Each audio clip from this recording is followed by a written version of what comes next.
Assalamualaikum warahmatullahi wabarakatuh. Nama saya Manasari, saya dari manajemen reguler. Saya akan mempresentasikan masalah dalam perusahaan PT Golden Castle.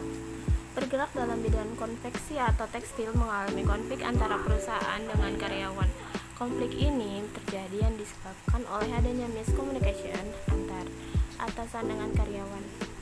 Adanya perubahan kebijakan dalam perusahaan mengenai perhitungan gaji atau upah karyawan, namun pihak perusahaan belum memberitahukan para karyawan, sehingga karyawan merasa diperlakukan semena-mena oleh pihak perusahaan. Para karyawan mengambil tindakan, yaitu dengan mendemo perusahaan. Namun tindakan ini berujung pada PHK besar-besaran yang dilakukan oleh perusahaan. Perusahaan manapun pasti pernah mengalami konflik internal, mulai dari tingkat individu, kelompok, sampai unit, mulai dari derajat dan lingkup konflik yang kecil sampai yang besar. Yang relatif kecil seperti masalah adu mulut tentang pribadi antar karyawan, sampai yang relatif besar seperti beda pandangan tentang strategi bisnis di kalangan manajemen. Contoh lainnya dari konflik yang relatif besar yakni antara karyawan dan manajemen. Secara kasat mata kita bisa mengikuti berita sehari-hari di berbagai media. Di situ tampak konflik dalam bentuk demonstrasi dan pemogokan.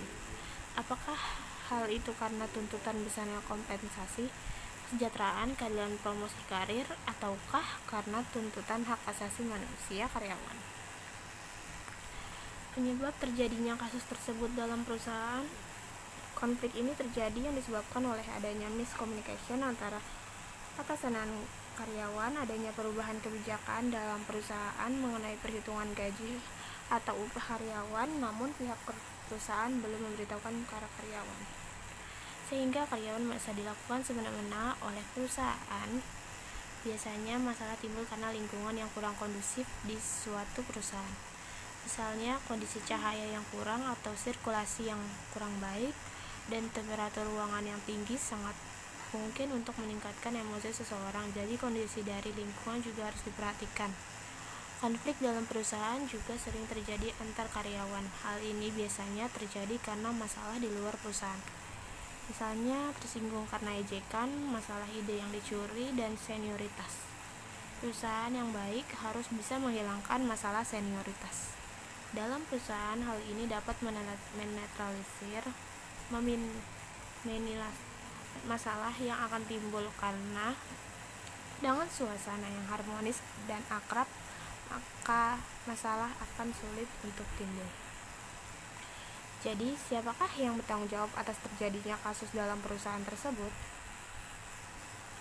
Yang bertanggung jawab sudah pasti pemilik perusahaan, staf-staf di bawah pemilik perusahaan, dan pihak perusahaan yang berkaitan dengan kasus tersebut.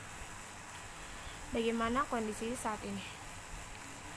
Para karyawan mengambil tindakan yaitu dengan mendemo perusahaan, namun tindakan ini berujung pada PHK besar-besaran yang dilakukan oleh perusahaan.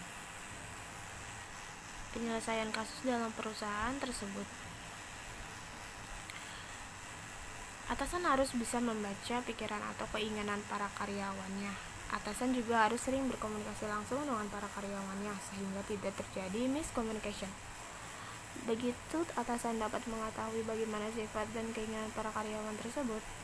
Dalam mengubah kebijakan mengenai perhitungan gaji atau upaya kerja karyawan seharusnya ikut dibicarakan dengan para karyawan. Karena perubahan kebijakan dalam suatu perusahaan harus segera diberitahukan kepada pihak yang bersangkutan, termasuk para karyawan juga, apalagi mengenai gaji. Sekian dari saya. Wassalamualaikum warahmatullahi wabarakatuh.